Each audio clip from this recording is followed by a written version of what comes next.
Female email সবাইকে ওরা একই জাতের মনে করে। তা না হলে কি আর মহিলাদের রাত্রিবেলা পিঠে বানানোর জন্য পার্টি অফিসে ডাকা হয়? গাছে বেঁধে রাখা নিদান এটা তো নতুন কিছু নয়, এটা তো 2021-এর পর থেকেই শুরু হয়ে গেছে।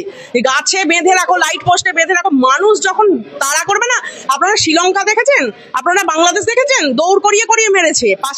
পাশের যে সমস্ত দেশগুলো দৌড় করিয়ে করিয়ে জনতা মেরেছে। জনতা যখন একবার নিজের মানে অকাতে চলে আসবে না, তখন জনতাকে রোখার ক্ষমতা কোনো পার্টি কর্মী নেই।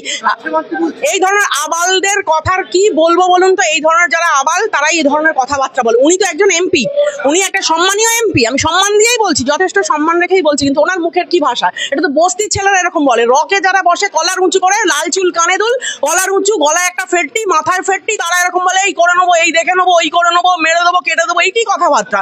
জনগণের মার সামলাতে পারবে? ওপরওয়ালার মার সামলাতে পারবে?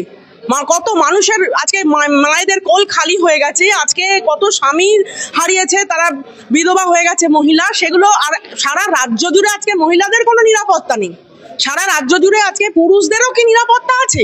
পুরুষদেরও নিরাপত্তা নেই। খুন, ধর্ষণ, রাহাজানি, এই ধরনের কারোর বাবা তুলে কথাবার্তা বলা। আমি এতদিন ধরে রাজনীতিতে রয়েছি, বা আপনারাও রয়েছেন, আপনারা দেখছেন, কোনোদিন কোনো সুষ্ঠু রাজনীতিতে এই শিষ্টাচার যদি আমরা ভুলে যাই, আমাদের মুখের ভাষা যদি এরকম হয়ে যায়, তাহলে রাজনীতি, গণতন্ত্র সবকিছু ধূলিসাৎ হয়ে যাবে।